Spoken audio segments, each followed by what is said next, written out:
What is good, Bush? And welcome to another episode of the Desert Tiger Podcast. And I thank you for tuning in. I hope that all of you are well. I truly, very much deeply hope that all of you actually are well in this time. I don't think we really need to dive that much into the details of this time. Maybe we will a little bit at the end, but right now at the start, we really need to muddle things up because I know that most of you, a lot of you that tune into the Desert Tiger Podcast are looking for that sort of thing, and some of you, especially in this time, are possibly maybe looking for a distraction. So let's do exactly that. Let's look into a different aspect of the world that maybe one day we can hopefully return to, so that maybe one day you can hopefully see our guest wrestle live in person. And of course, our guest today is Mr. Beefy Goodness, Vance Nevada. And we're going to be giving you a little bit of a description on Mr. Beefy Goodness before we jump into our conversation with him here soon. I am, of course, your host on the Desert Tiger Podcast. I guess I should probably introduce myself here. I am the Colton G, host of the DTP. Of course, there's a few things that we have to jump into here and discuss before we get into that description of Vance Nevada. So why don't we go ahead and get that out of the way? First off, I just want to mention our website, ilovedtp.com. Last week, I happened to tell you guys that we were going to be getting some toques and some hats very soon. I mean, unfortunately, based on the state of where everything is right now, I'm not sure exactly when we're going to be getting those now. I haven't heard anything from the store, so maybe they're on quarantine, maybe they're not, but whenever I get those in my hands, and as long as I find out that they are safe for shipping, I will put them up on the website, and you guys can definitely go get them. Otherwise, we still have some t-shirts. Today's episode is also brought to you by Audible, and they happen to be offering you the Ambush, one free audio book with a month-long trial subscription of the audio program. They have the largest selection of audio programs, and you can check that out at audibletrial.com/Desert Tiger. Today's episode is also brought to you by Fight TV. Fight TV is the largest streaming service for combat sports, including professional wrestling, MMA, and boxing. You can find them in your app store and on your browser right now. That is FITE.TV. All right, let's jump into a little bit about Mr. Beefy Goodness, Vance Nevada. This May, Vance Nevada will celebrate his 27th year in professional wrestling. Considered as one of the most storied and respected wrestlers currently in the Western Canadian scene, Vance is now celebrating a second wind after retiring for nearly 5 years due to injury. With his experiences ranging from being an in-ring talent, a booker, a trainer, a promoter, and even a historian and published author, with his 2010 release, Wrestling in the Canadian West, it's safe to say that Vance has learned at least a few things along his journey.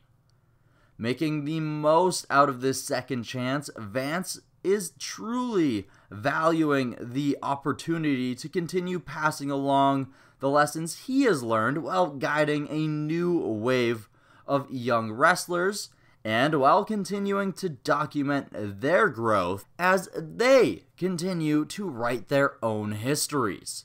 He has wrestled in all but one of the Canadian provinces and territories, with well over 1,000 matches against both WWF veterans and some of the greatest talents who have come from around and north of the 49th parallel, and he continues to archive and shed light on those who paved the path before him in Canada. Today, Vance Nevada joins me for part 1. That's right, part 1 of a conversation with him, because there is a lot of ground to cover. Of course, in part 2, you're going to hear a little bit about his book and a little bit about the Cauliflower Alley Club. That's another day, though, because today we are starting with his illustrious career as a wrestler, beginning as a wide-eyed youth watching on as Hulk Hogan is betrayed by a trusted friend and ally. Alright, you guys, I am incredibly excited to jump into this conversation with Mr. Beefy Goodness, Vance Nevada, so why don't you say we go ahead and do that right now? Let's go! The Desert Tiger Podcast.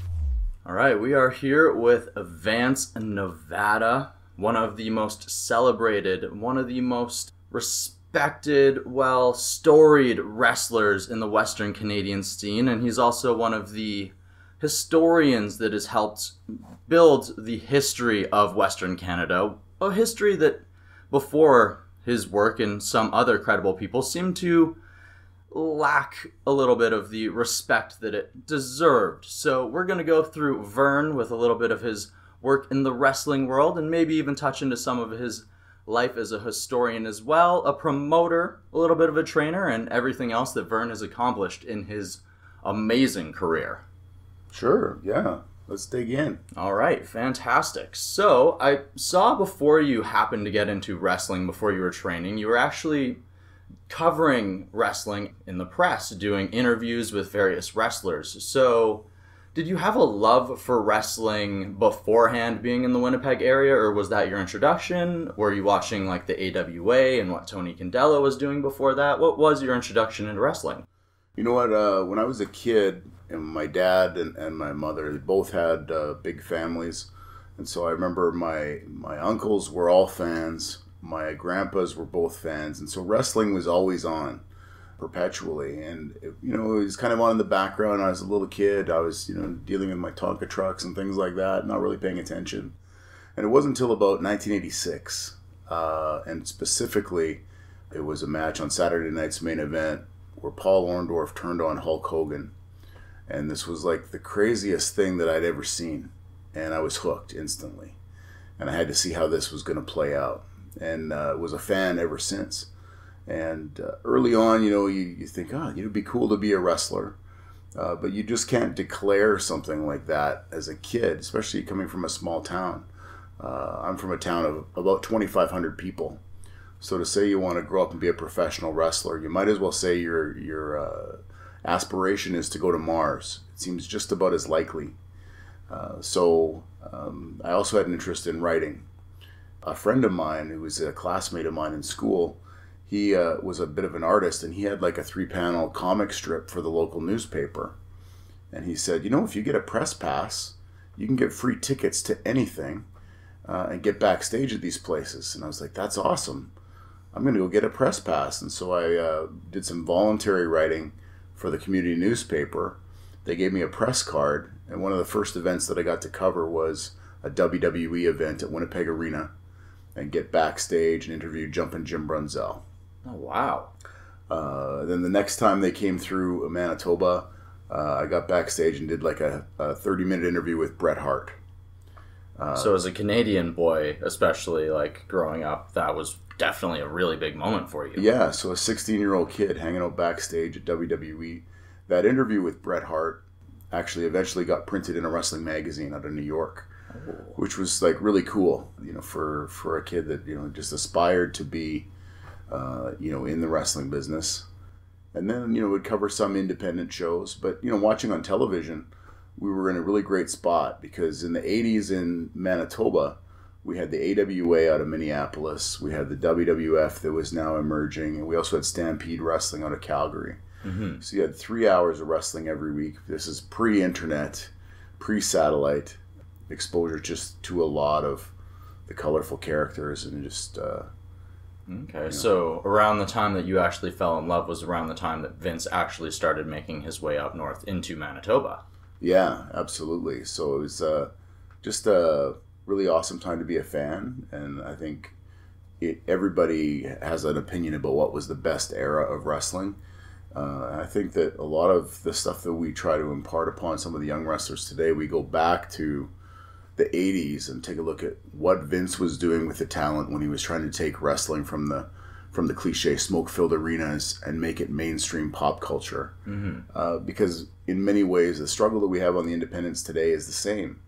There's not a lot of awareness from people about wrestling other than WWE. So when you say, oh, I'm involved with wrestling, I mean, like WWE? Yeah, like that.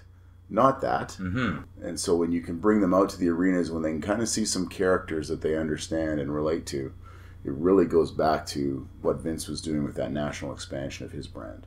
I find that issue a lot when you're trying to talk to people, and it's like, oh, I happen to work within the industry, and it's like, oh, like amateur wrestling, or like what Hulk Hogan does, or like what The Rock does, and it's like, okay, yes, if that's the one person that you happen to know, then yes, that's exactly the reference that you're getting, but it's not nearly on the level that he was doing it, though. Agreed. But I think it's a great eye-opener for people that are practicing in the independents, that the individual brands, whether it's All-Star Wrestling or ECCW or Thrash or Big West or Vancouver Island Pro, while we're very passionately invested in whatever organization we're working with, ultimately the casual fan knows WWE and not WWE. Maybe they have a concept of what Lucha Libre is, and if there's someone who knows enough about wrestling, like AEW's only been around for enough, WWE has pretty much been like the bread and butter of what is seen in national exposure for the last 20 years. So Agreed. Yeah. It's really hard to break outside of that, because when you come, whatever the card is in Kelowna, like Thrash and Big West happen to run inside this town in different areas, whether it happened to be Rutland or West Bank or different areas, but at the same time, some of the people just know it as wrestling. Yes. Okay, so when you got to interview Jim Brunzell, was that your first live show that you got to experience? No, the first time I ever went to see wrestling live, my dad, I think he was very amused at just how passionately I was like engaged in what I was seeing on television. And there was an independent show that came to our town summer of 86. And I went, and it was, I saw the ring and I got immediately excited. And I'm thinking that the characters that I know from TV are going to be there. And instead it was this cast of characters that I'd never seen or heard of before. But immediately I was wrapped up in the action. And, I remember one of the characters was a guy named Caveman Broda.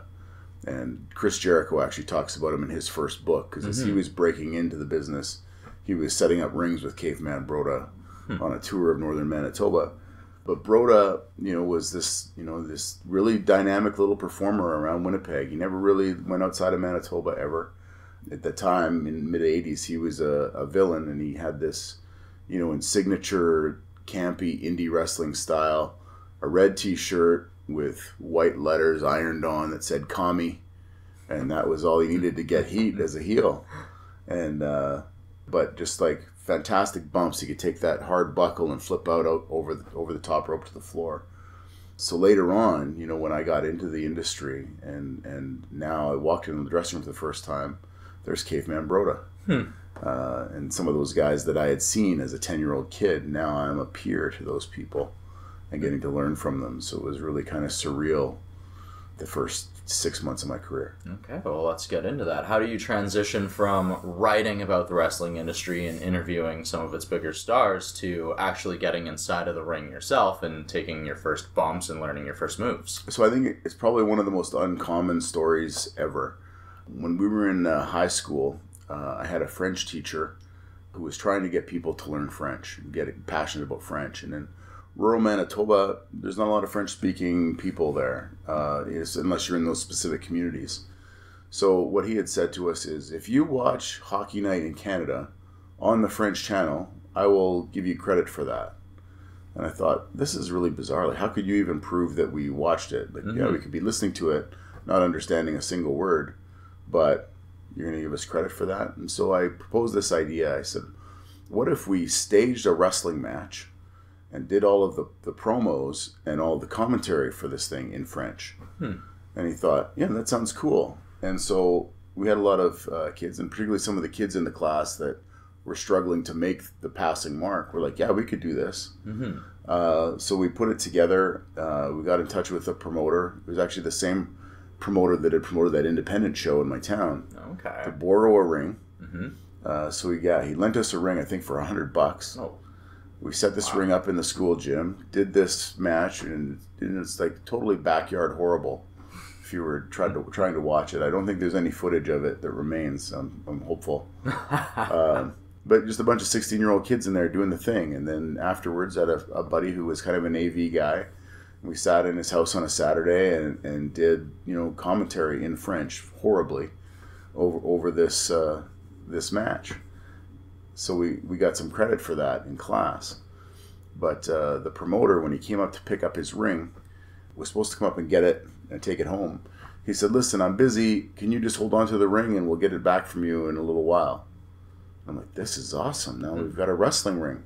You get these things, right? Like, actual ring. So we're in a farm town, and one of my buddies has a big Quonset out behind his house. Mm-hmm. And so we set up this ring in a Quonset out behind his house and basically had like our own little wrestling club all summer long. And we thought we were awesome. It was god-awful terrible. Nobody knew how to do anything. But eventually we staged a show and charged admission. It was the same night this guy was coming to collect his ring, and he watched us and he said, "You guys are pretty rough, but if you have an interest to go pro, give me a call and we can train you to actually know what you're doing." So a month later, 4 of us out of the group of us that were doing it called him up, and we went down and started training in a little town called Somerset, Manitoba. And this gentleman, he was at the time 64 years old. His primary occupation was working on the pipelines, but he was just this old Frenchman that had done some wrestling and promoting. And the training we got there was not stellar. I think when I left there, I had learned 3 moves. It was like a hip toss, a headlock takedown, and a chop. So we left there the drizzling shits, but it was a foot into the business that opened the door, because he was very well liked by the Winnipeg wrestling scene, and so he opened the door to get us our first matches. And within a year of being called up, and getting a chance to wrestle in Winnipeg at the Chalmers Community Club, which was kind of like the Cloverdale equivalent of Winnipeg. Anybody that started in Winnipeg typically wrestled at Chalmers. Within a year, the other 3 guys had quit, and it was just me left, and we carried on. Oh, wow. So you were the only one that made it through there, and you made it on from there. So what was your first match like if you only knew 3 moves going into that? I remember, vividly, we walked in, there was an established group of guys there, and a lot of the guys that were around Winnipeg at that time had been very active in the territories in the 80s. So one of the guys there was wrestling as Sergeant Tom Steele. He had been King Kong J.R. Bundy out here for All-Star Wrestling in the 80s.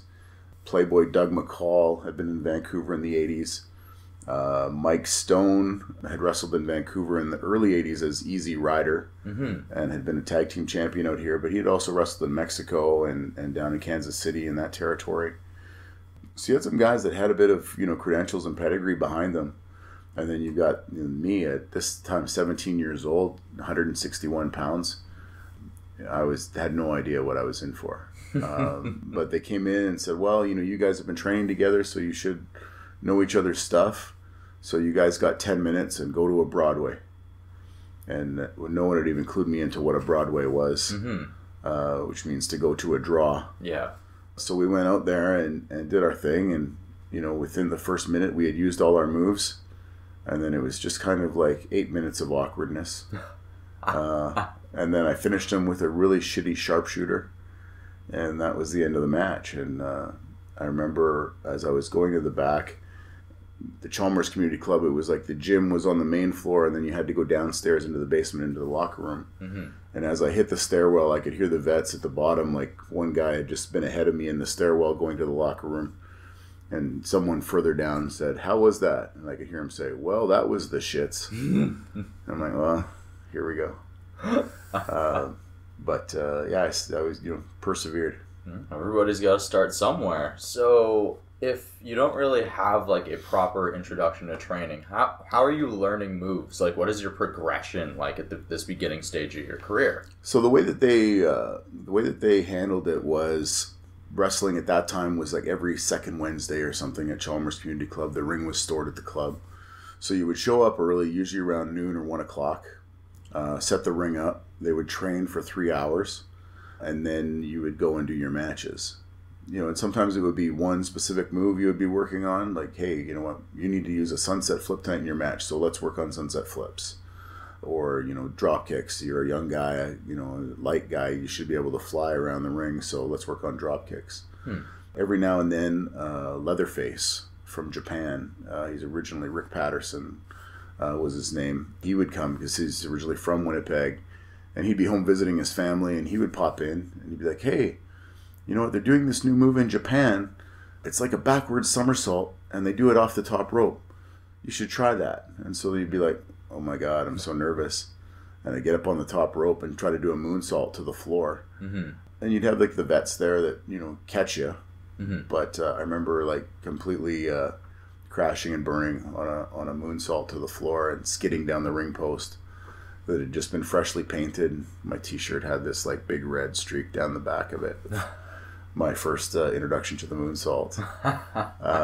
But, you know, and then, you know, as you stick with it, in those days, it was much different than now. Now, if you start training and a trainer has taken your money, they typically try to make sure that you pay your full dues. So they'll carry you along, whether they know you've got it or not. They want the full $2,000 or $3,000 or whatever it is they're training. Back at that time, basically their approach was, well, you know, because you were brought in by a respected promoter, you're not paying us for training, but we're not paying you. Your training is part of sort of your apprenticeship into wrestling. So they would bring people in, and if they didn't like you, they would discourage you. And so I saw a lot of guys come in and have 1 lesson or 2 lessons, get the hell beat out of them, and never come back. And the first lessons for me were very much like that. They beat the tar out of me. And in fact, there is a videotape out there somewhere, I'm sure it's still sitting in Winnipeg. One of the vets that had been involved in my very first training session has a videotape of it. And it was still VHS tape. And he had it like on the shelf, on the bookshelf in his living room, and it was labeled Jobber Killing. And they beat the tar out of me. The first bump that I ever took from an established vet was a superplex. Oh my goodness. To give you a context of, you know. And the only instruction I was given is, go sit on the turnbuckle over there. Yeah, it was like 36 minutes of just being brutalized. My goodness. And I expected, well, let's see if the kid comes back. And I kept coming back. And so after a year, so much different climate than today.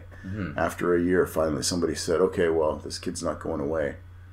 Let's try to teach him some stuff. And then you'd have vets that would kind of take you under their wing specifically and say, hey, let's go down and train, or let's work on some stuff, or let me talk you through some stuff. And that guy was Robbie Royce. And he said, I think it was partly because he was being booked in a tag team that he didn't believe in. And so he thought, well, if I can get this guy to work with me, then let's go get some matching jackets, and then we're off to the races, which is what we did. We bought a pair of matching ring jackets, and he started wearing his, and I was wearing mine. And the promoters were like, this is no good. You guys can't be wearing matching jackets in different segments. Separate parts of the card. Yeah. And we were both in tag team situations that neither of us was really excited about. So they ended up putting us together as kind of like the little Milk and Cookies babyface team for about 2 years in Winnipeg. And it was a tremendous opportunity for my growth, working with Royce and sort of learning, you know, timing and character development and then you sort of the, you know, he would agree that I was a stronger promo and weaker in the ring. He was stronger in the ring and weaker on promos, and so we were able to help each other out a little bit during that time, you know, as we were working our way up. So he helped teach you a lot of the fine tuning of the ring and... Absolutely. Okay. Yeah, so we did, I think, about 1.5 years together as a team, and then when the team broke up, we probably had about 1 year of feuding against each other. So we spent a lot of time in the ring together between 1994 and 97. Oh, wow. Yeah. So most of that was mainly in the Winnipeg area then? At that time, the first 8 years of my career were Winnipeg. You might have a weekend tour to Saskatchewan or something like that. But in the early 90s, there was almost no mobility between territories like you see today. Like you'll see, the crew will leave and go to a week for CWE, or they'll go to Alberta, and there's some talent trading back and forth. Back in the 90s, there was the Vancouver office, and that was West Coast Championship Wrestling, early 90s, that later became kind of ECCW. It was the precursor for ECCW. Calgary had Rocky Mountain Wrestling. Winnipeg had River City Wrestling, and Tony Condello would do his thing. And it would be like we're aware of each other's stuff, but nobody is going to the other companies really with any regularity. Vancouver typically didn't trade talent with Calgary or Winnipeg. They would bring up guys from Washington State or Oregon because that was the traditional territory. Yeah, the first 8 years was Winnipeg. Our closest wrestling center from Winnipeg was Minneapolis. Okay. And that was 8 hours away. But Minneapolis was, the AWA territory. So you had, in the 90s, you had a lot of hold-ons from the AWA days, that were a draw. So you had Jim Brunzell was there, or Brad Rangens, or Ken Patera, Greg Gagne a little bit.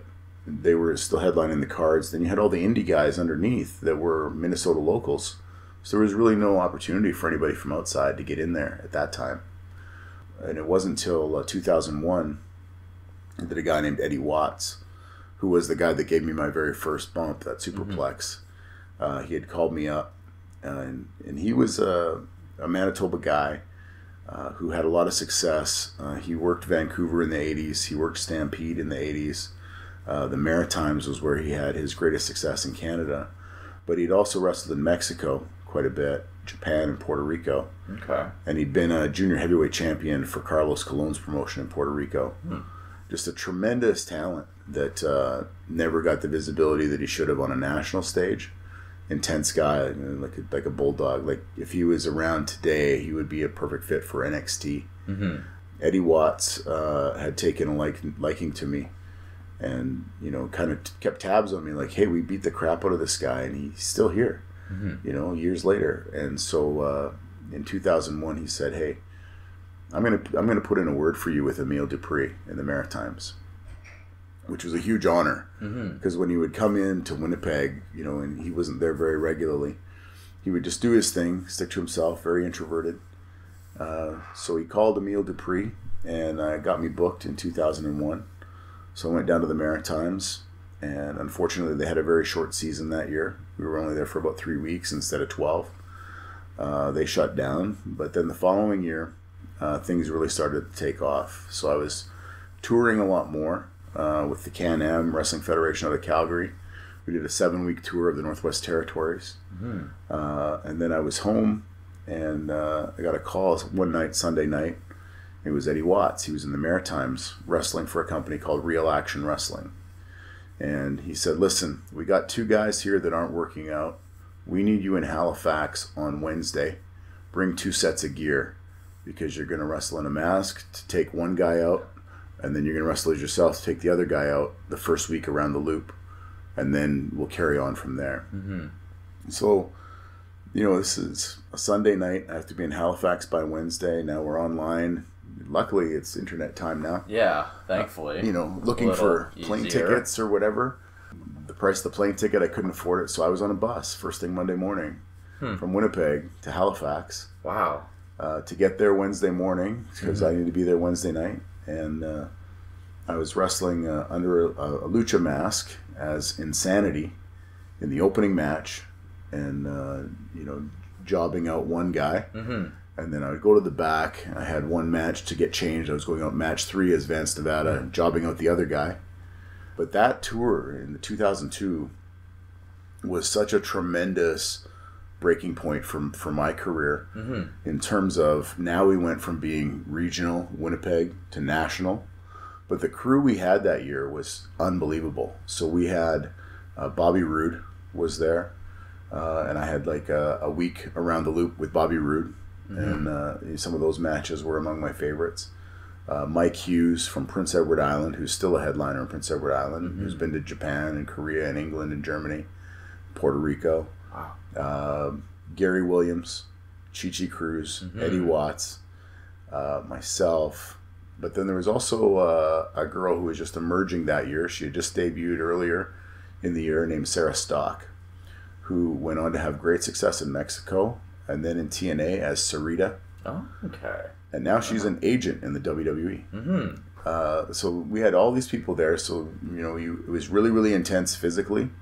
But Eddie Watts is a perfectionist, and he was the booker. And so we would go and do the show. Somebody would videotape it. And then we would come back to the place where we were staying. They had rented us a 3-bedroom, unfurnished apartment. So basically, we're all sleeping on air mattresses. It's very glamorous, independent wrestling. We've got all the glitz and the glam, baby. We've got maybe 5 or 6 pots and a microwave. And, it's like glamping almost. We're camping out. But one of the guys on the tour used his credit card, went down to Visions or whatever, bought a TV, because you got 30 days, you can return that TV. Yeah. So you go and buy the TV. We had this big screen TV. We would tape the show. We'd come back after the matches, and we'd watch the whole show back. Mm-hmm. So you might get back from the show by midnight. Now you're watching the show till 2 a.m. He would pick it apart. He'd be like, hey, see this thing here? You were a little slow in the uptake.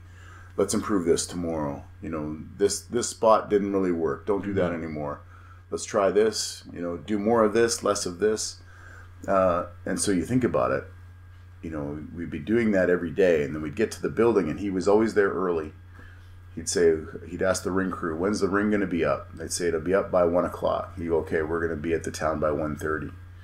And we would be in the ring from 1:30 to 4:30 every day, and wrestling every night. Mm-hmm.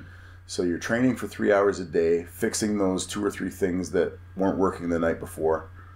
Then you're wrestling your match, and then you're getting that feedback immediately that night, and you're going. So if you're improving 2 things in your repertoire every day, you're improving 14 things a week for 8 weeks. So, and then we have guys that were also like super dedicated to making sure that we were training hard. So we were in the gym every day and wrestling every day.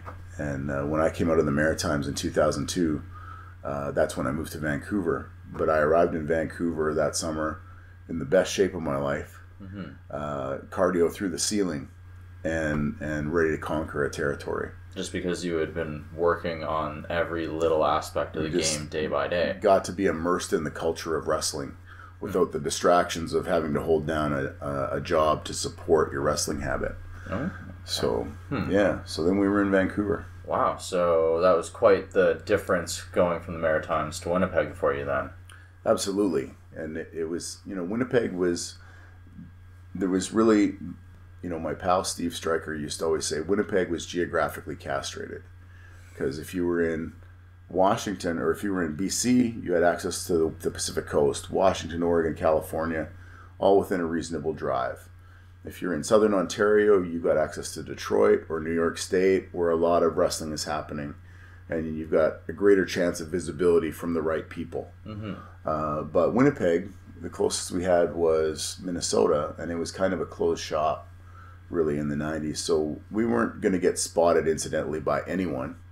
We were going to have to get out and get that exposure. And there weren't a lot of guys, and there still aren't a lot of guys. I think if you talk to Danny Duggan, he'd agree that, Danny is a career-minded guy.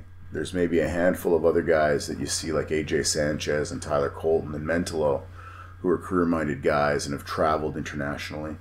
But a lot of the other guys, despite their talent, really don't have any ambition to go any further than they are. Mm-hmm. And that was the same thing there. People were kind of, content to wrestle once every 2 weeks at a community center, or a nightclub every Monday night or whatever. And it was, they were wrestling for beer money, and they were happy with that. They didn't really see a bigger picture. And so to go to a territory and be working with that level of talent, actually while we were on the tour, Bobby Roode had been called up for a tryout. And so he was gone for a week in the middle of that in 2002 because WWE was taking a look at him. And then later on, we lost Eddie Watts for a week because he had to go to Japan. So just like the kind of things that were happening there and the interactions that were happening, when I came out of there, that's really where they refined me and made me a headliner. Mm-hmm. So a lot of things were falling into place all at the same time Just before the Maritimes, we had come up with Mr. Beefy Goodness, which was a complete fluke. And then we started to sort of refine, what does that character look like? Then I had the Maritimes to test drive it out. So when I got to BC and working for Michelle Starr, I was ready to take the top seat.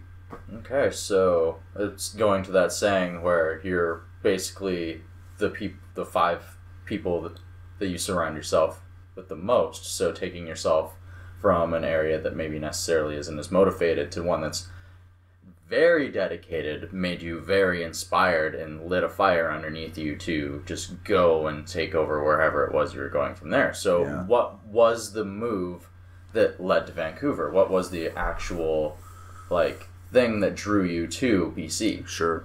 I have my wife to credit for that entirely. So in 2002, my career had really started to take off. And before the Maritimes, I'd done the Northwest Territories tour. I was getting called from promoters that were running week-long tours out of province. And so I think in the first 19 weeks of 2002, I was on the road fully away from home from 13 of those. And the remaining 6 weeks weren't even all together. It'd be like, maybe 4 days here and a couple days there. Because we were on the road nonstop. And so my wife said, listen, I'm happy that things are taking off for you. But if you're going to be on the road, you need to know I hate Winnipeg. And so we're not going to live here anymore. And so I said, hey, wherever you need to be happy, because if wrestling is going to be like this for me, where, I get a call and I'm on a plane or I'm in a car or on a bus, then I can do that from anywhere. So while we were in the Maritimes, she moved us to Vancouver. She's originally born in Abbotsford. Okay. And so spent, her early years in the Fraser Valley, but had a lot of family. Both her grandparents, both sides of her family were in Vancouver. So she said, that's where we're going to be. So she moved us out. And then when I was done in the Maritimes, met her out here. Okay. All right, you guys, I want to jump into exactly where the name Mr. Beefy Goodness came from right away, but we need to take a quick moment to talk about one of our sponsors here, and that is Fight TV. Fight TV is the premier streaming service for hard-hitting combat sports like pro wrestling, MMA, and boxing, and they're also adding other sports all the time. They recently just added some soccer, so if you're one of those people looking for stuff like that, there you go. I mean, right now, Fight TV also knows that maybe some of you are feeling a little bit of a pinch financially, so not only do they want to entertain you, they also want to help you out, and they're putting a lot of previous pay-per-view programming on sale right now, some of it as much as 80% off. My goodness, that's incredible. That's incredible. Plus, they have a ton of free programming currently in their backlog as well, from groups like the Bare Knuckle Fighting Championships, and they also have weekly programming from groups like MLW and Ring of Honor. So you know that if you're feeling a little bit of a fix for that combat sports while everything is shut down, Fight TV has you covered. That is FITE.TV, and you can find them in your app store or by visiting their website. The Desert Tiger Podcast. Awesome. So one thing I want to speak about is you mentioned that before you went to the Maritimes was when you started to build and craft the idea of Mr. Beefy Goodness. Yeah. So exactly what was your character, or what were you trying to portray before Mr. Beefy Goodness? Sure. And then what was the development of Mr. Beefy Goodness like? Because developing a character can be definitely hard, and you want to include part of yourself within that so that it kind of comes naturally as well, which I find a lot of people don't really have that in a lot of the characters they do. But so what was it like going from whatever you were before the Beefy Goodness to what was the transition like, and then what was building that character like? What was developing it like? You know what, when I started, now you have a situation where if you come in and you're working with the promoter, they'll say, well, what's your ring name? And you just tell them, and they're like, okay, cool, and they put it on the sheet and they go. Back in those days, you would walk in the locker room and the promoter would tell you what your name is. And so even in the case of Arn Anderson. Arn Anderson's first match on television in the 80s wasn't as Arn Anderson. They just gave him a name and put him in the ring. But so for me, when I started, I was 17 years old. Most of the guys that were there were guys from the 80s. So, they're in the late 20s, early 30s. So I was distinct, right? So they said, well, we're going to call you Vance the Kid. Vance the Kid Nevada. And what I didn't know at the time was it was actually a rib on me, because there was a wrestler in Vancouver in the 80s called Chris the Kid Nevada, and he was the shits. No. And so it was kind of like saying, you know what, there was Chris the Kid Nevada, and he was the shits, and you're Vance the Kid. We'll call you Nevada, because basically we think you're the shits. Mm-hmm. I didn't know. Like, here's my name, okay? How are you supposed to I'm know off to better? the races. Vance Nevada. Mm-hmm. So that was a name that was given to me, and I was fortunate, I guess, because a lot of guys have a bit of a journey in finding their ring name. They have 3 or 4 gimmicks that they kind of try out, and regardless of what things they've tried to do with the character over the years, we've always had the same name. So then they had this idea that, you know what, after my rookie year, they said, well, let's sort of put over this idea that he's not a kid anymore, so we'll call him Rockin' Vance Nevada. So we want you to wear a leather jacket to the ring and go out there and do it. And I'm not musical in any way, so that really wasn't a thing. Then they had an idea. They wanted me to wear a cowboy hat and be, because they said, you kind of look like country singer Randy Travis. So, wear a cowboy hat and carry a guitar. And I'm like, no, I'm not doing that. But I was trying like different ideas and just throwing ideas against the wall, and nothing really stuck. So this is about 2001. Started touring a lot more, and I ended up in Saskatoon for a promoter there called Pro Outlaw Wrestling. And one of the guys that they had kind of doing the creative for them was a guy named James Scott, and he was the referee for the company, and he had a rib name. His ring name was Dixon Butts, and but now he lives in England. He's a film producer, very creative guy. So the first time that I wrestled for them, I had shown up, and they really were kind of a hardcore territory. There was a lot of guys wearing jean shorts and ripped t-shirts and, doing hardcore matches and that kind of stuff, very ECW influenced. And I showed up, and they really didn't know what they wanted to do with me, and I just showed up in a pair of little black trunks. And typically I'd worn like long tights or singlets up to that point, and I thought, I'm just trying something out. And was involved in a 3-way hardcore match, and came out in just trunks, and the crowd reacted so strongly to that, they actually started a chant, and there was like one side of the ring to the other. It was, who wears short shorts? Vance wears short shorts. And it actually almost ruined the match, because it dominated the crowd's attention, and they were just for 10 minutes straight, this chant going back and forth across the hall. So the promoter and the booker, they said, listen, next time you come back, we've got this idea, because they reacted to your trunks so strong. We want you to get a pair of tearaway pants. And when you come to the ring, you're going to come to the ring with this letter and say, hey, I'm really upset, because I got this letter saying if I show up in Saskatoon in my little black trunks, they're going to send me home without pay. And the whole crowd erupts. Big ovation. Yeah, send him home. And I said, but that's no problem for me, because, boom, tearaway pants, my yellow ones are so much sexier. And so that's where the tearaway pants thing started, right? And so then you think, well, if we got the bright yellow trunks and that gets a reaction, what more could we do to make that louder? Okay, well, let's make them pink trunks, and let's make them look like tighty whities. That's how that sort of evolved. And then you're like, you come out, especially with kind of that stern, aggravated look on my face, wearing all dark colors over top. People think they have an idea what this character is, and then the tearaways is always an unsettling thing. Like, oh, we didn't see that coming. So it was on another tour for that same company. We were wrestling in Prince Albert, Saskatchewan, and one of the wrestlers said, hey, you like to cut promos at the start of your match and pick on the fans? I said, yeah. He goes, my sister's here tonight. It's the first time she's ever been to live wrestling, and it's her birthday. Could you single her out? I'm like, yeah, absolutely I can. Point her out to me. And so I went out, and I did such a good job, and she was so thoroughly embarrassed that the next time we came back to Prince Albert, as soon as she heard my music, she went and hid. in the back. She was sitting in the front row again, but she went and hid behind the chairs. So I could see her out of the corner of my eye, and so I go in the ring and I cut my promo and said whatever I was going to say about Prince Albert and the people. And just as I was about to hand the microphone back, I see her pop up because she thinks she's safe. And I'm like, wait! I say, see that girl right there?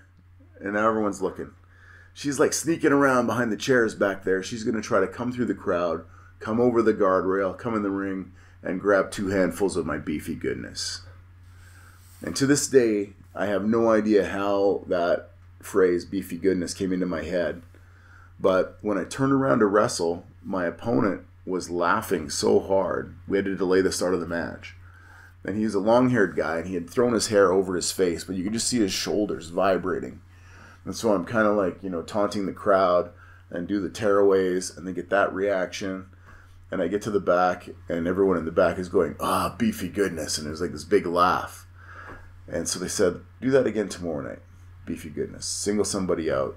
Beefy Goodness. And by the end of the week, it had stuck. Mm-hmm. And I went directly from that tour to a tour of the Northwest Territories with Can-Am and said, hey, we just started this thing. What do you think we try it out here? And by the end of that tour, right, everybody was walking into the bar. We go into the bar after a night out of the wrestling, and they were all introducing themselves as, hi, I'm Mr. Beefy Goodness. Mm-hmm.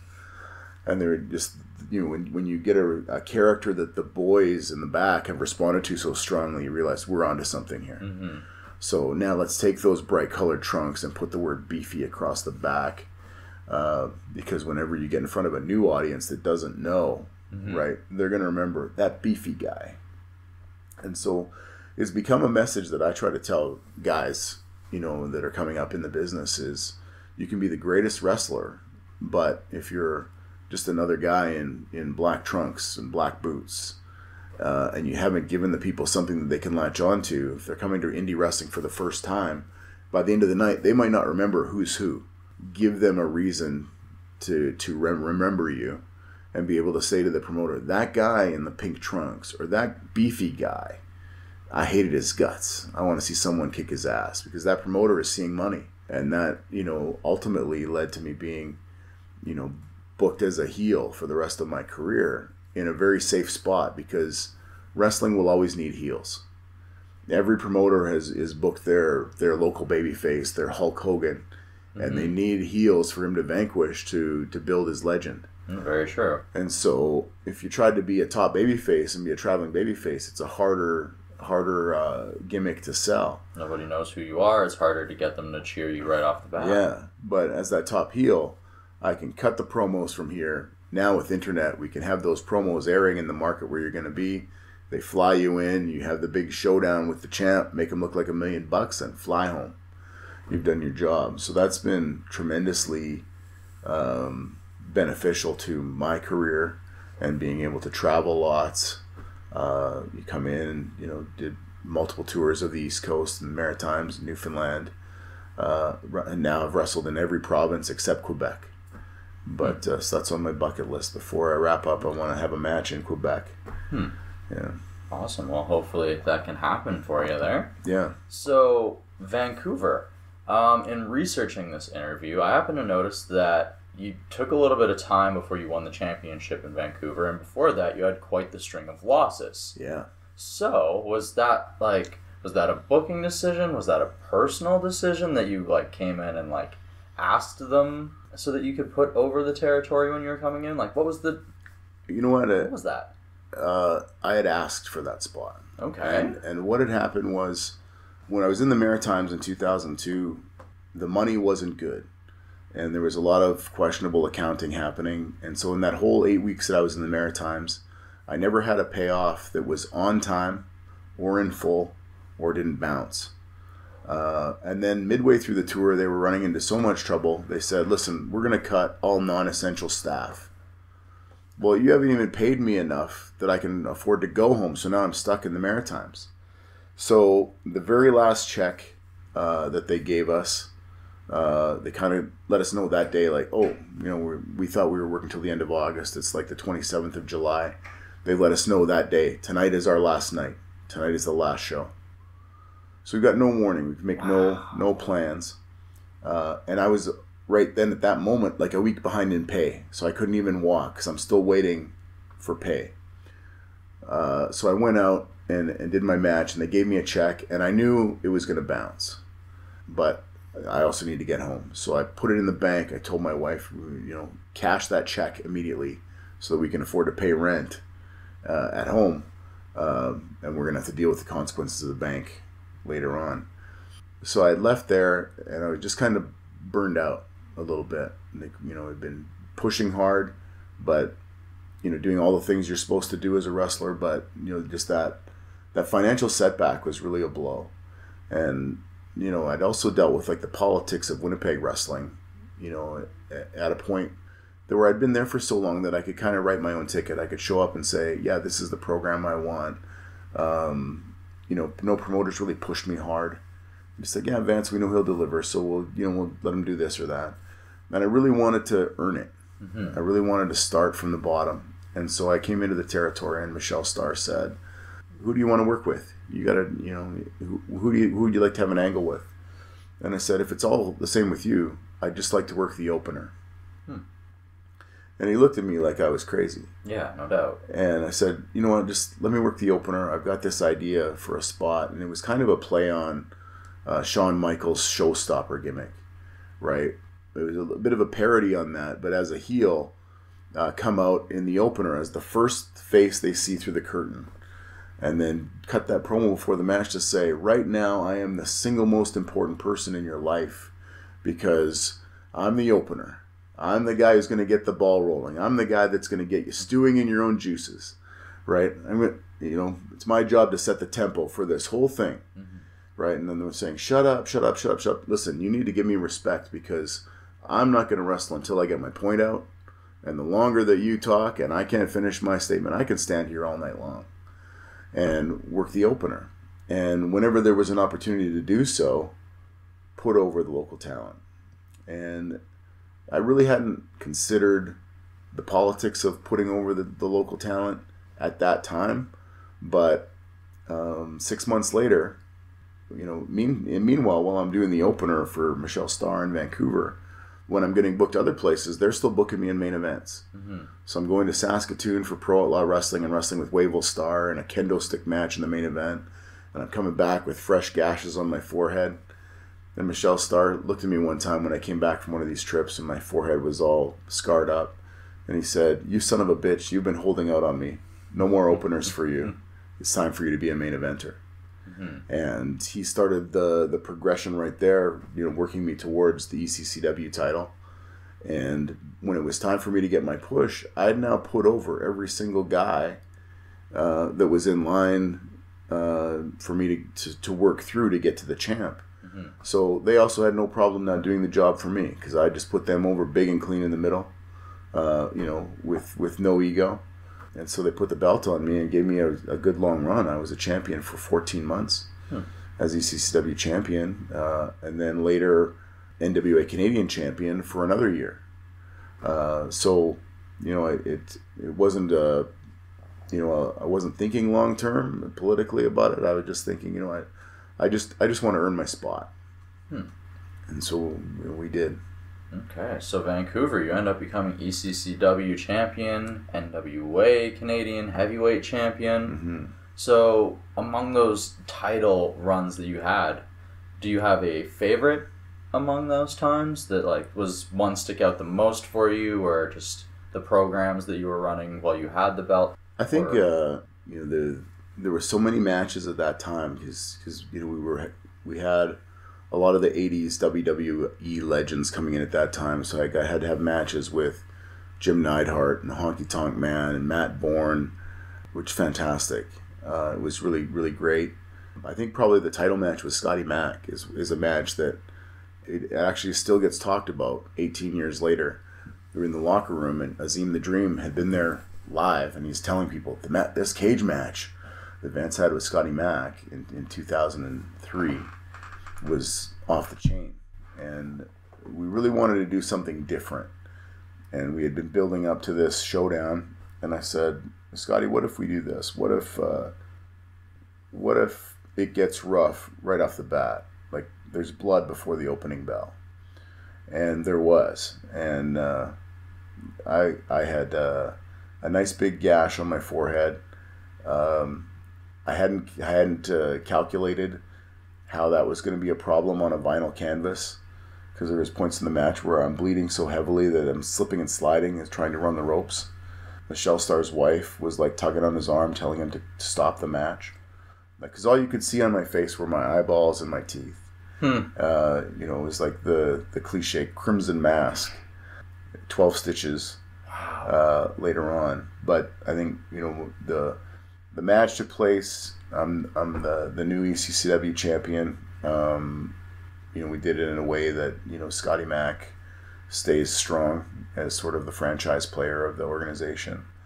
But I think what I remember most about the night is getting to the back, taking a few pictures, and I just wiped enough of the blood that was crusted in my eye sockets out so that I could drive to the hospital to get stitched up, and walked in thinking that if I look like I've just come out of a scene from Die Hard, that's going to be fast tracked into the back. But it's just another Saturday night in Surrey, so there was no additional sympathy, and I had learned you never tell the triage nurse that you got hurt wrestling, because they don't write wrestling on the form. They'll write horseplay, right? Oh yeah, I was wrestling and I got hurt. Oh, horseplay, roughhousing.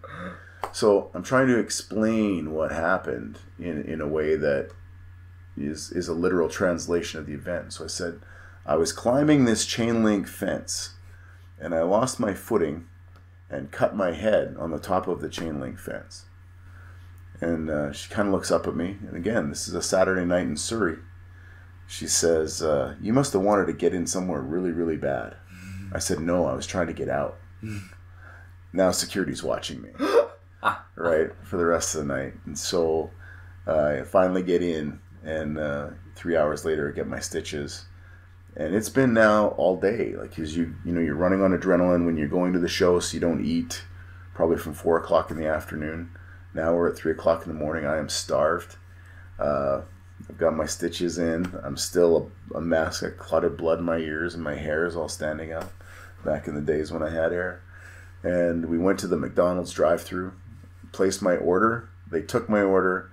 I got to the window. They saw me and said, sorry, we're closed. At a 24-hour drive-thru. Wow. So I had to circle the block, me get out of the car, my wife go back to McDonald's and order, just so that I could get some food. So that one stands out. The matches with Honky Tonk Man, because he is just such a unique character in and of himself, and some of the promo work that we did leading up to Honky Tonk. There was one that Kevin McDonald shot. We were taping TV in Squamish, and he just said, Honky cut a promo for us. It's 30 seconds long. I hadn't seen it. He goes, so I need you to cut a promo, and then we're going to cut to this inset. So I just need you to look over this direction and react to that for 1 minute. And so you're reacting to nothing. Mm-hmm. And I watched that promo back and think, considering how that was put together, it actually turned out pretty good. Where, my reactions were kind of in step with what he was saying. So, those are definitely, fond memories of that time. Wow. That must have been incredibly difficult to pull something off like that. Yeah, it's a unique experience for sure. We're going to be jumping into the 2010s for Mr. Vance Nevada, of course that being his retirement and his comeback with a few other things tossed in there as well. But of course we need to take a quick moment to tell you guys about Audible. Audible is offering you, the listeners of the Desert Tiger podcast, the Ambush. They're offering you one free audio book with a 30-day trial subscription of the Audible service. And let me tell you, if you're someone who's into wrestling biographies, Audible might be just the place that you want to go ahead and check out. Well, maybe you have a little bit of downtime waiting for those bookings to pick back up. I know it's something that I'm waiting for, unfortunately. And while you're waiting, let me tell you that they happen to have Jim Ross's new book that's coming out on March 31st under the Black Hat. They also have a ton of other titles like The Death of WCW, Mayor Kane by Glenn Jacobs, The Best in the World by Chris Jericho. They even have Justin Roberts' book, Best Seat in the House. They have a ton of different options because let me tell you, Audible has the largest selection of audio programs available on the internet right now, and you can check that out and get started by heading on over to audibletrial.com/Desert Tiger. Once again, that is audibletrial.com/Desert Tiger. All right, let's jump back into this conversation with Vance Nevada. The Desert Tiger Podcast. Going from the mid-2000s, let's head into beginning of 2010 with the CNWA. You tried getting a few of the promotions from across Canada together to promote some touring bills of yourselves. So Sure. you had a little bit of a promoting aspect to your career beforehand with just wrestling in the Vancouver area beforehand. So was this like your first full-time actually going about the touring circuit as a promoter? And what was that experience like going from being just a talent to actually trying to book not only just one market, but different markets? I think, one thing that people don't realize is I never had an aspiration to promote wrestling, ever. And even when I was promoting, I still didn't want to be the guy promoting. What I saw with wrestling, and particularly with CNWA, is, as we talked about earlier, wrestling on the independents has such a low visibility that the individual activities of every promoter are off the radar of the casual wrestling fan.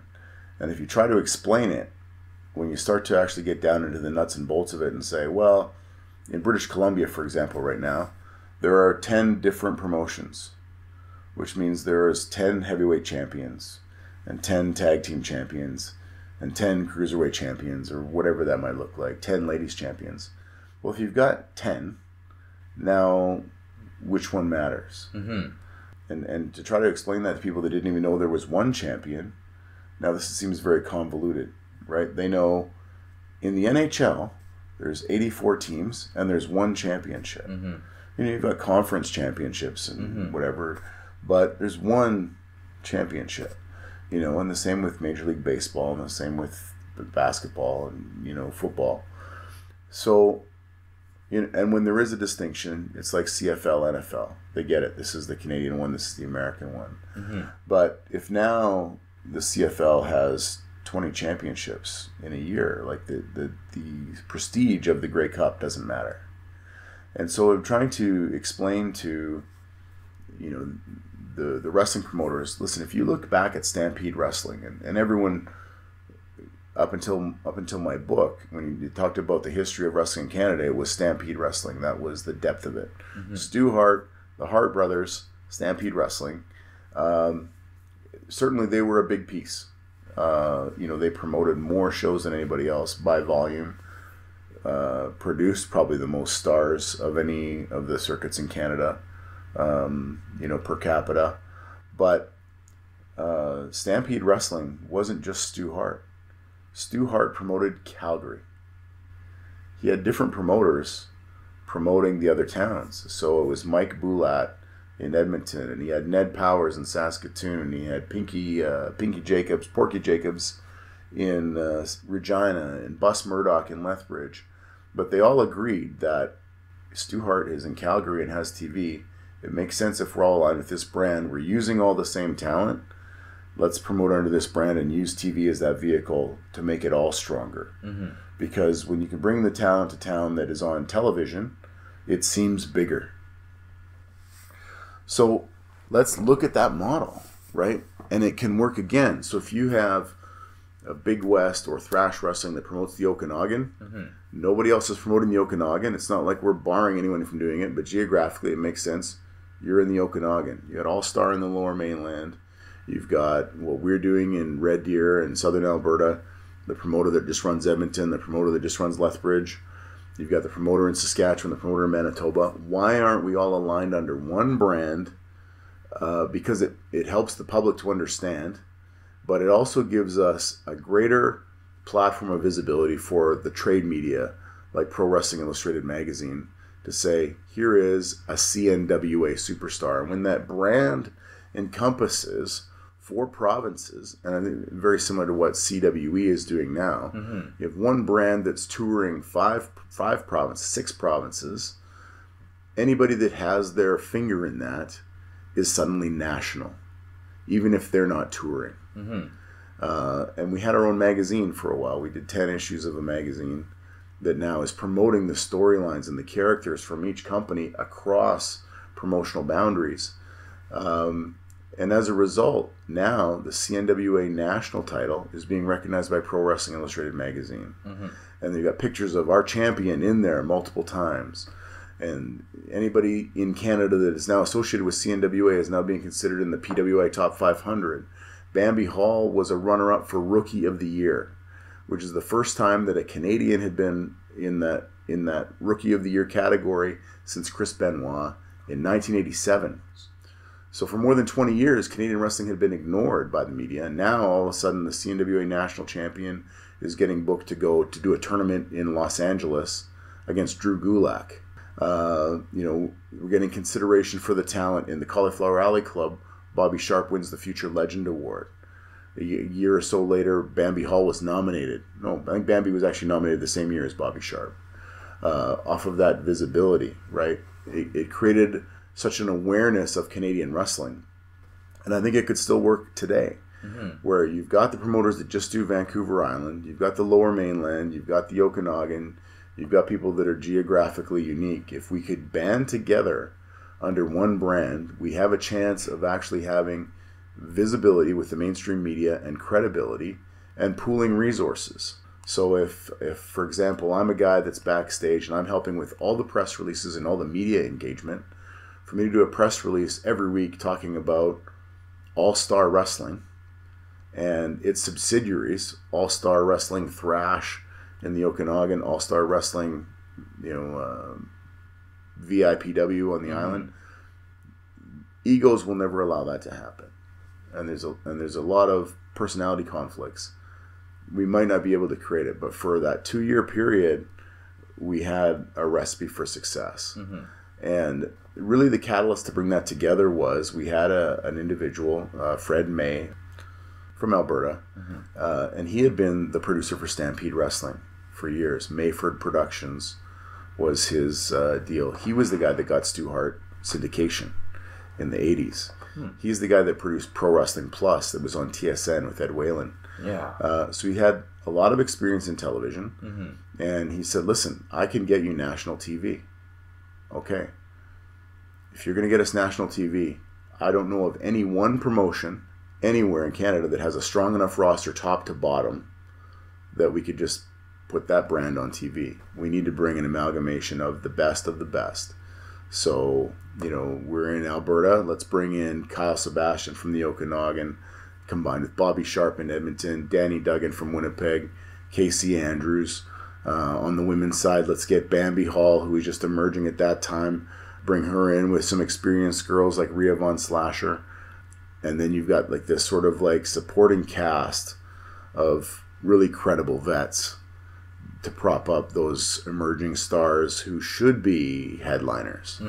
And where things started to fall apart and what led to the death of CNWA was after 2 years, TV still hadn't materialized. So we're putting out money to get TV tapings happening. We probably taped ultimately about 11 episodes of television, in that time, sometimes with some big names, sometimes not. But TV never came to be. There was a web series where they would release some matches and they did a few DVDs. But when TV didn't happen, promoters get impatient and say, wait a minute, why are we involved with this? We should just focus on our own brand. And then it's just started to deteriorate from there. And so at that point, the egos sort of started to come back in, and then people are probably wondering, why are you booking my person this way? And absolutely. And then when the belts got introduced, then it became very, very political. Everyone was campaigning specifically for their guy to be the champ. So, and then it kind of fell apart. Okay. So around the time that it fell apart was also around the time that you retired, Yeah. I guess we would say. So Sure. What led to your initial retirement? I had a match with Adam Pearce in September 2012, and the finish of the match was supposed to be my corner man throws in the towel. Pearce gives me a pile driver, and then just because he wants to add insult to injury, we'd had a series of 3 matches. He was the NWA World Heavyweight Champion. When he gives me a second pile driver, my corner man's supposed to throw in the towel. He didn't. Oh. He misunderstood, and for whatever reason, he thought that he was looking for 3 suplexes, or 2 suplexes, not 2 pile drivers. And those are very vastly different, but regardless. So on the 3rd pile driver, I came down a little hard. And after the match, I felt a little bit fuzzy, but I just sort of attributed it to the fact that you're dealing with show day stresses all day, your own match plus the rest of the show and the logistics and the TV taping and all of that. Hadn't eaten enough, but I felt a little lethargic, felt a little bit fuzzy. Over the next several weeks, it was getting worse, very intense headaches, and I started to have to cancel appearances.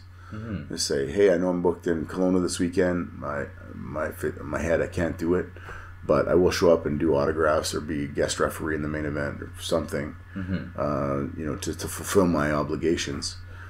But what I ended up discovering when I finally did get an MRI is that I had a narrowing of the spinal column at 2 points in my neck. And so they said, what we can see is you've got some compromised discs in your neck, and there's no evidence of spinal fluid actually supporting your brain. And so if you continue on this path, we can guarantee you will be in a wheelchair. And so at the time, I have a 2-year-old at home. It's a pretty easy decision for me to make to say, okay, we need to quit. So I did, but I was still the head of the CNWA. So I'm still on the road as much. Still the first guy in the town because I'm pulling the ring. The last guy out. But it was incredibly frustrating because, you're watching guys that get to do the fun part. They get to show up and perform. And frustrating for me, especially if I saw a performance that's like, those guys totally missed the mark on that match, right? If I had been in there doing the stuff that I do, right, we could have been, could have had that crowd really amped up. So it was kind of a combination of things. And then at the same time, I was so immersed in CNWA that other areas of my life started to take a back seat. I just needed to be done with it. The politics were mounting within CNWA. TV hadn't materialized. There was additional stresses for me as I was like a one-man show, booking and coordinating and writing the magazine and all of those things. I just, for my health, I needed to just get away. Well, even to add a magazine on top of that, like promotion alone, just like making sure that there's posters and making sure that the talent's all booked and they know what they're doing and everything else alone. Adding the rest of that on top of that must have been like and there was hours there was hours. Things like I was working my day job and I'm trying to figure out how do we finance getting a really top quality national heavyweight championship. We don't want to just go and buy a discount belt or get something done. So we dealt with Dave Milliken and Rico Mann, who are the best, and they work with Reggie Parks, Reggie Parks is kind of considered the king of wrestling belts. Yeah. And so we worked with Reggie and we said, we want to get this national championship made. It was something like $2,500 US. So significant money. So I'm wondering, okay, how am I going to do this? So in my job, we had a seasonal shutdown over the Christmas break where you're sent home. So I'm like, you know what? I'm going to use this time. I'm going to go get an overnight security job working at a hospital. Just to bring in some extra money to fund, the creation of the national title. So I was working 12-hour shifts overnight at a hospital about an hour away from my home. And I did this, for like 3 weeks straight. And then, we were almost at enough money to have the belt made, and weren't quite there. So I said, I'm going to do another week. So I'm doing this. I'm going to my day job, 8 hours a day, coming home, napping for 2 hours, and then doing overnight, 12-hour shifts. So I'm working 20 hours a day, because it's all with this goal in mind, because it's all focused on CNWA. And finally, we reached a breaking point, because I was driving back from this overnight shift at the hospital and fell asleep at the wheel. And fortunately, only my truck was destroyed. No doubt. I had fallen asleep and woke up just as I was about to rear end a vehicle in front of me. And instead of turning into the ditch, my instinct was to turn the other way, and actually ended up shaving between an oncoming vehicle and the vehicle in front of me. It popped both front tires of my truck and just left me sitting there in the middle of the highway. And so it's kind of wake up call. I walked away unscathed. My insurance, of course, took a pounding from that. But it was all this sacrifice to build the CNWA. But then you realize, I'm the only guy running this hard. We ask for help postering a town, or help getting the press releases out or something like that, and those calls are falling on deaf ears. People just wanted to show up and do their thing on show day. And it just, this is too much. This is too much. And now my personal life is suffering, my health potentially. It's time to take a step back and get into something else.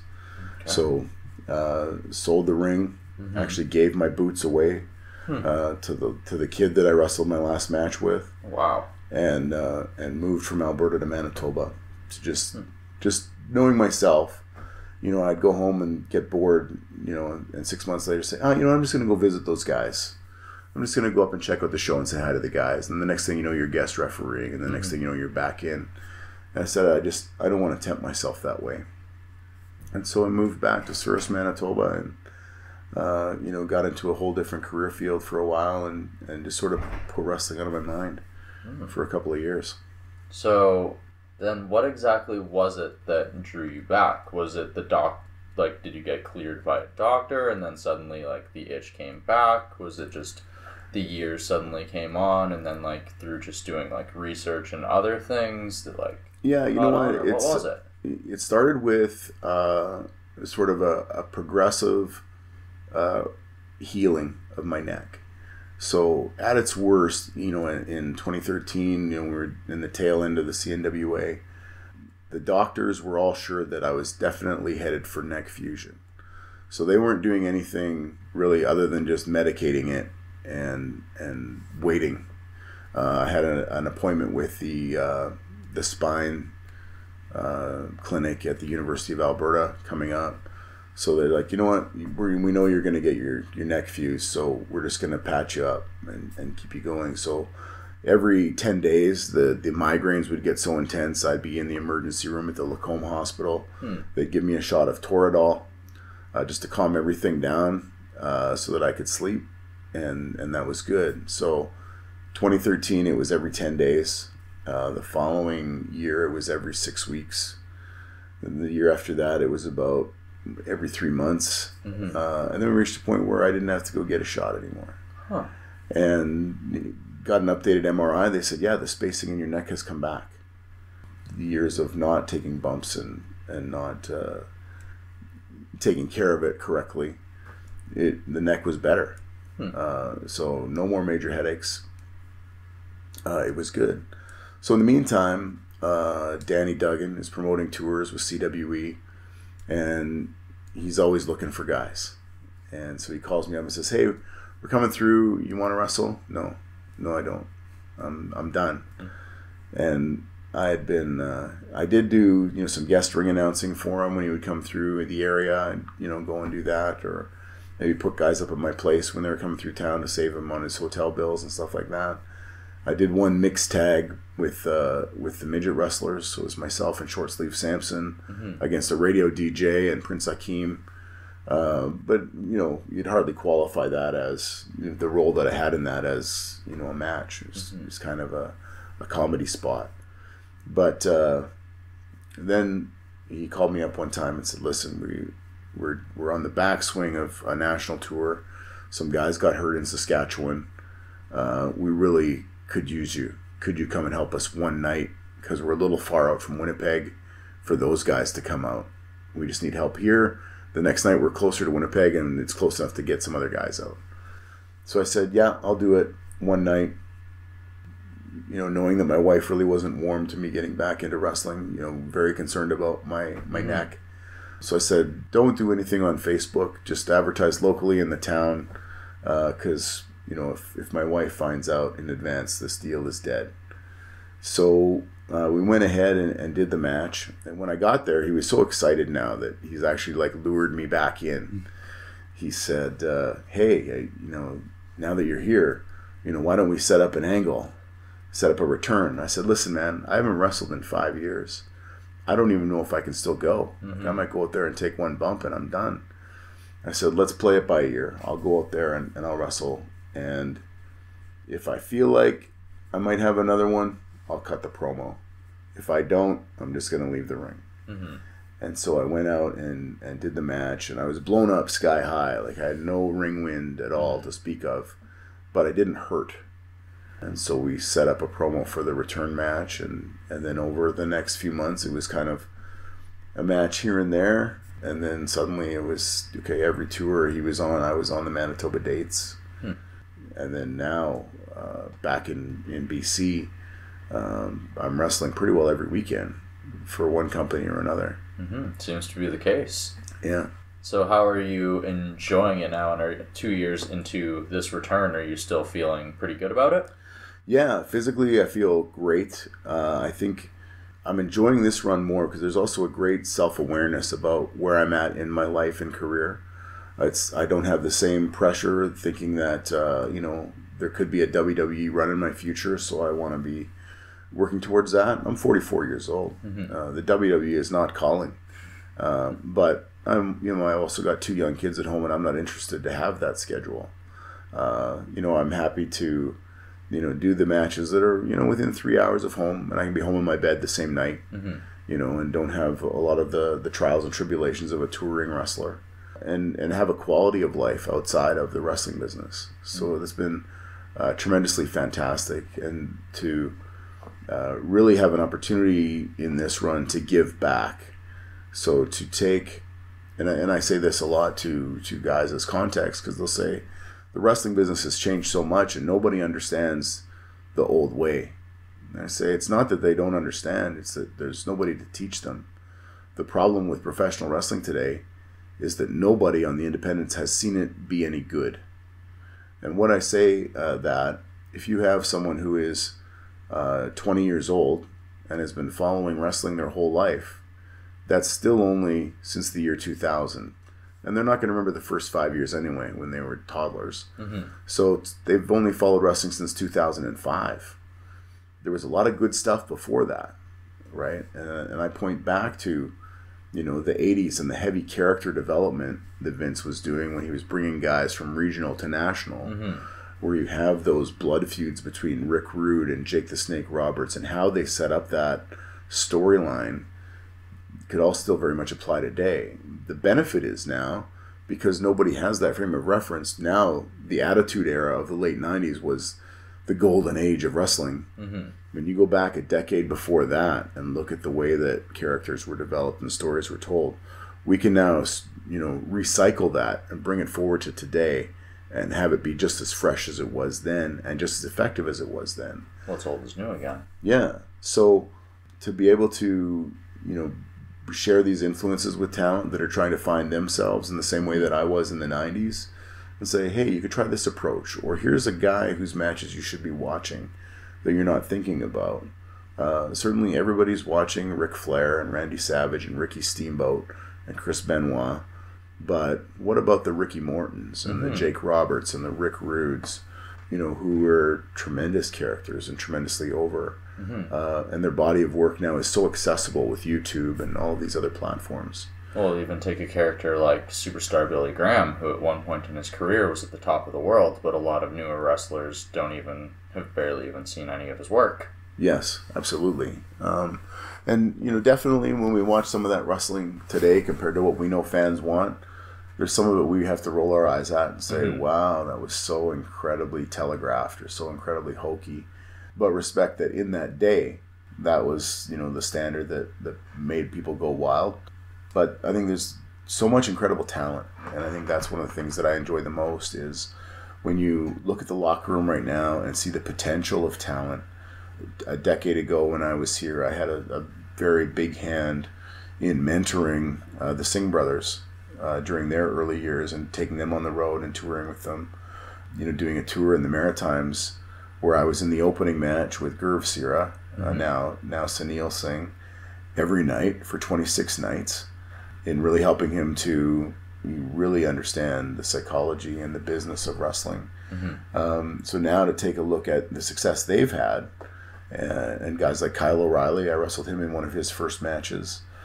Let's apply those same principles and the same lessons that those guys were given when they were being mentored to this generation's guys. Because I think there are some guys right now on the scene that have the potential to reach that top rung of wrestling if they take the right approach.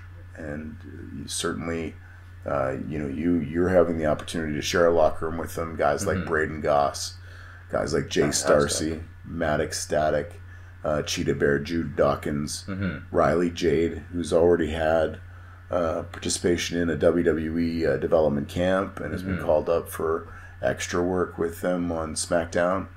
So, let's work with talent on their goals, not let them fall into the complacency of being a big fish in a small pond, and keep them working towards what that ultimate goal was. Nobody got into professional wrestling just because they wanted to be the biggest wrestler in BC. Everybody got in with WrestleMania as the goal. We all know that at some level. As you get in and the realities of the business start to happen, sometimes you start to dismiss that goal as well. Maybe that's not possible. But we want to let them know, especially right now with the competition where you've got Impact Wrestling, AEW, Ring of Honor, WWE, Japan, Europe is now more open than ever it was. If you have a career aspiration to do something in wrestling, you can. Let's leverage all the relationships we have from our experience in the business to your advantage and help you to get there. Okay. Awesome. So you happen to mention some of the young talent that has definitely been bursting onto the scene. So what are some of the things when you're trying to keep an eye open for young talent that you feel you want to help progress? What is something that you're keeping your eyes open for in that? And if any young wrestlers happen to be listening right now, is there any advice that you can possibly give to a young wrestler that is in this social media age? The number one thing that a wrestler needs to have is the right attitude. If you've got the wrong attitude, you're not even going to get through the doors of a company like WWE because egos need to be checked immediately. And I've often said to promoters, they bring me in to wrestle, and they'll say, you've got a familiarity with our roster. Who do you want to work with? And if I don't have a familiarity with their roster, I'll say, I want you to give me somebody that wants to work. I don't care if they can work. You can give me the greenest guy that has the most heart, and we're gonna pull out a match that they're gonna be proud of, and it's gonna help to build their confidence and help them move forward. So we look for a positive attitude and no ego, number one. Number two, right now, wrestling is more aesthetic than it ever has been. So if you don't look the part of a superstar, if you don't look like a guy who could be an action figure that they could monetize in that way, you're not getting signed. There are so many people looking for a spot. Getting a contract with the WWE now, particularly as a nondescript white guy, is you probably have a greater opportunity winning the lottery. So you need the right attitude. You need to have the look. And the third thing, very critical to anyone's success, you need to be able to talk. You need to be able to deliver a promo that talks people into the seats. And I think that a lot of that has been lost over time. Kevin Nash, anytime he does an interview, and Scott Hall, they celebrate that they were the guys that were responsible for implementing guaranteed contracts in wrestling. Guaranteed contracts in wrestling for wrestlers, yeah, that's great. You've got a bottom line guarantee on what you're going to make. However, what has also happened as a result of that, though, is you've taken the incentive out of an incentive-driven business. So if you're on a guaranteed contract and you've been given a shitty storyline, you just carry it out like a soldier because you just want to keep your job. When your money and your earnings depends on your ability individually to draw, now you go back and take a look at the promos that Dusty Rhodes and Roddy Piper and Ric Flair were cutting in the 80s and seeing like how off the wall Roddy Piper was in his promos, but it was about drawing. It was about making money. And if you can't talk, if you can't carry your program, nobody's picking you up.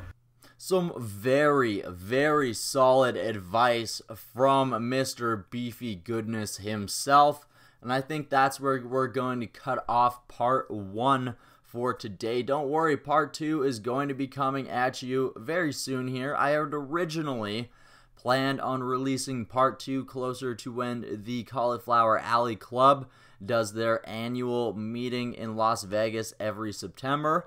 Unfortunately, though, like a lot of other things, that happens to have been postponed until September. But don't worry, we're not going to make you wait till September for part 2 of my conversation here with Vance Nevada. We're still probably going to be throwing that your way either here in March or either in April so that you guys can find out a little bit about Vance's book, Wrestling in the Canadian West. We can find out a little bit about some of the characters that you can read about in that book, some of the historical figures in Canadian wrestling. And of course, we also dive a little bit into the detail about the Cauliflower Alley Club itself. So if any of you wrestlers are on the fence about checking that out for when it is rescheduled for September, we're going to give you a little bit of a look into what exactly it is. So maybe you can help, maybe it'll help get you off the fence and get you inside of the conference itself. I myself, I'm hoping to make it down there, but of course, I've also had a few other things that have been canceled, and I'm hoping to make a few other things. I've got a music conference out in Winnipeg known as Breakout West in October that I'm hoping to make. So hopefully we can fit the Cauliflower Alley Club in there beforehand as well. Either way, I definitely do plan on becoming a member. All right, I want to thank Vance Nevada for joining me here on this episode of the Desert Tiger Podcast, and I definitely want to give you guys, the listeners, a loud, roaring Desert Tiger Podcast. Thank you for tuning in to today's episode, like you guys always do. If you're new to the show and you enjoyed what you heard, maybe you want to go ahead and hit the subscribe button. Maybe you enjoyed this episode enough that you want to share it on your social media. If you do, maybe you want to go ahead and tag me, the Colton G, maybe the Desert Tiger Podcast, and even Vance Nevada so that we can show you some love for showing, well, us a little bit of love. And of course, if you guys maybe even want to go ahead and give us a 5-star review on iTunes, that would also be freaking fantastic and would help us out a ton.